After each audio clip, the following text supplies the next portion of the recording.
walks onto stage. Good whatever, lady and gentlemen. Dead Poets Society is a film about an English teacher's return to the boarding school where he was taught. The boarding school is a Christian Protestant, all-boys school in Vermont, the United States of America.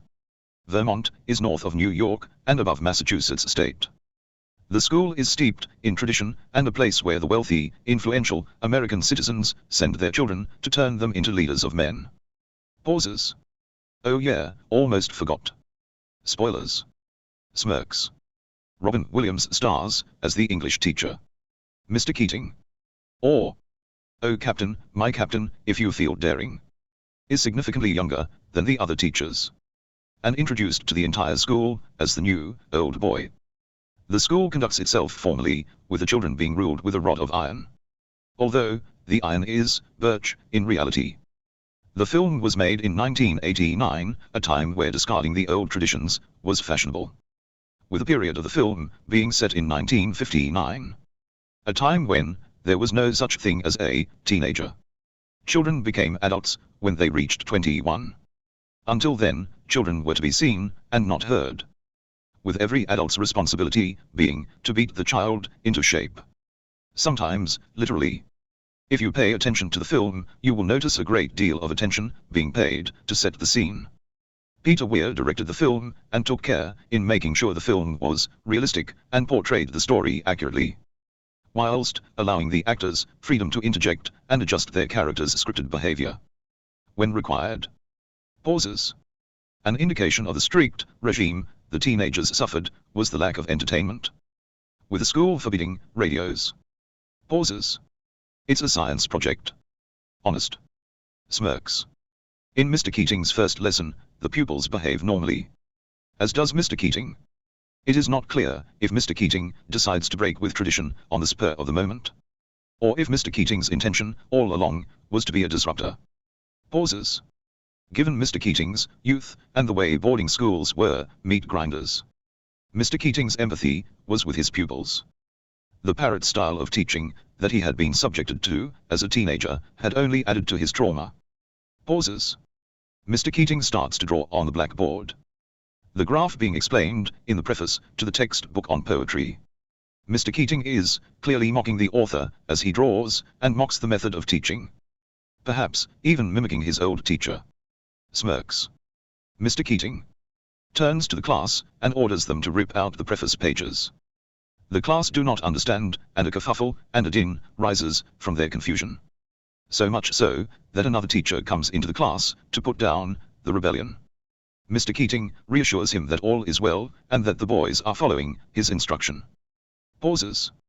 After this moment of rebellion, Mr. Keating's teaching becomes experimental, and not at all traditional. Mr. Keating instructs each pupil to stand on his desk and observe the world from his elevated position. Presumably, because, one day, they will be adults too, where understanding and empathy are of some importance. Smirks. Mr. Keating's style of teaching becomes more and more guerrilla throughout the film, with his performance in front of the class acting as a conduit in which to impart knowledge from the texts. Pauses. In one scene, Mr. Keating calls the pupils into an American football-style huddle, to create a sense of importance in his words, and instruct them as to the game plan for learning. No matter what people tell you, words and ideas can change the world. He leads the class to the hallowed halls, where the school's trophies are kept. Gather ye rosebuds while ye may. Mr. Keating asks the class to dissect the poem. Old time is still a-flying, and this same flower that smiles today, tomorrow will be dying. Pauses. And this is where the catchphrase of the film enters the story. Carpe diem. Pauses. Mr. Meek. What does carpe diem mean in English? Seize the day. Pauses. For one day, you too will be food for worms. Pauses. Mr. Keating uses poetry, an extreme, intense form of English literature, as a tool to encourage the young minds under his charge to explore their capabilities, which, other than imparting and techniques, is a keystone to teaching. Looks left. Mr. Perry is encouraged by Mr. Keating to explore his talents in English literature, even though his life has been mapped out for him by his father. And it is Mr. Perry's life and sudden death that is affected most by Mr. Keating's disruptive method of teaching. Looks right. Robert Sean Leonard, the actor who plays Mr. Perry, co-stars in House, the television series starring Hugh Laurie. House is a medical drama, and Robert Sean Leonard plays James Wilson, head of the oncology and from Princeton University. Although the timelines are not enough to create a parallel universe, they are such that James Wilson could be Neil Perry's cousin's son. Pauses. Mr. Keating's class look up Mr. Keating in the school's annual yearbook. They approach him about his time at Welton Academy, in an effort to understand how Mr. Keating became the man he was today. Huddles. Mr. Keating lets them into a dark secret. Pauses. Mr. Keating was in a secret cult called the Dead Poets Society, where he and his classmates would escape the bonds of school by meeting in an old Native American cave off campus, where they would read poetry and share their impressions of what it was to be alive. Pauses. That night, the boys find a book of English verse and a torch deposited in their dwelling. Pauses. And they decide to seize the day.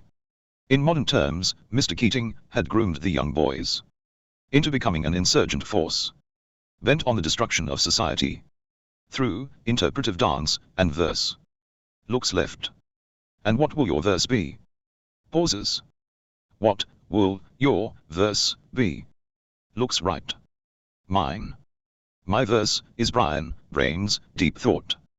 And Brian Brain, the living verse. Pauses. The boys take up Mr. Keating's gauntlet, spending more and more time at the cave, enjoying poetry, music, and the company of women. Pauses. Since when has smoking a pipe been seen as cool? Looks left. Things begin to get out of hand, since boys will be boys, and when given permission, will be boisterous and rebellious. Looks right. It's a call from God. We want girls. Pauses. Bend over, boy. Pauses. It's a Native American symbol of virility. Pauses. You can't be here. Pauses. All is fair in love and war. Pauses. If we shadows have offended, think but this, and all is mended. That you have but slumbered here, while these visions did appear.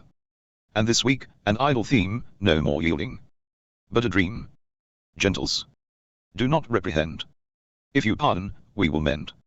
And, as I am, an honest puck, if we have unearned luck, now to escape the serpent's tongue, we will make amends ere long.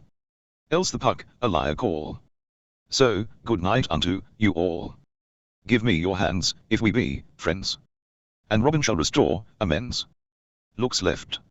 Even though Neil had grown, his father had not. Looks right. And his pleas from the stage go unheard. Pauses. Neil's tragedy unfolds, as, although he had learned new tricks, he had been unable to unravel himself from the robes of childhood, hiding his predicament from his closest ally, Mr. Keating. Pauses. His father, deaf to his son's painful soliloquy, berates him, ties his childhood bonds tightly, and robs him of his newfound passion. Pauses. For Puck, this is all too much. His life, stolen from him. Pauses. Neil decides to take his life, as a doctor, as his punishment to his father, reflecting his father's punishment back on him. Pauses. Dead Poets Society could have been just a coming-of-age film.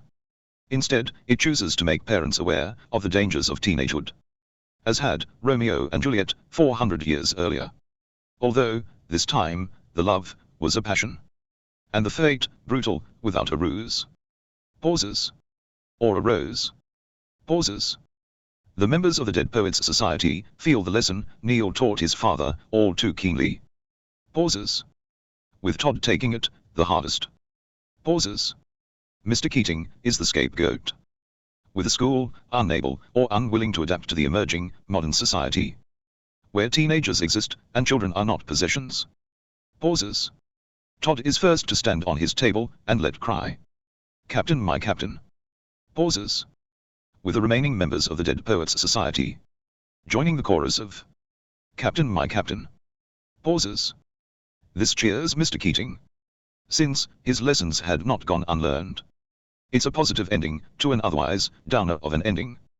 Unlike Romeo and Juliet, where the feuding families recognize the tragic consequences of feuding, the school authorities learn nothing, and nothing of any consequence is achieved through the death of Neil, within the confines of the story.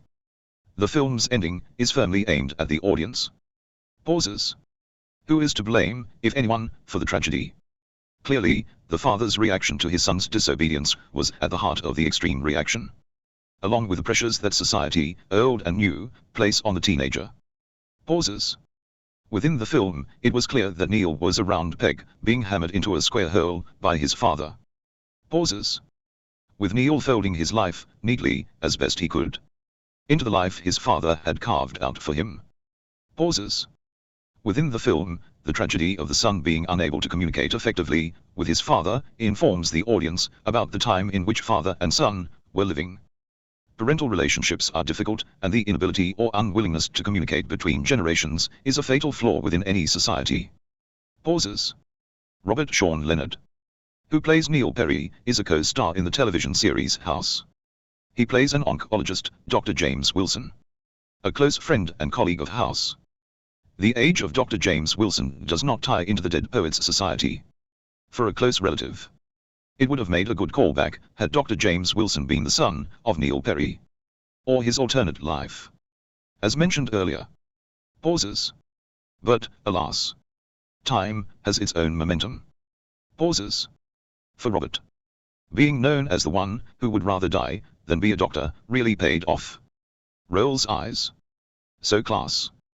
What did we learn from the Dead Poets Society? Pauses. That's right. Sees the fish. Smirks. Peace, I am out of here, word up. Exits stage left.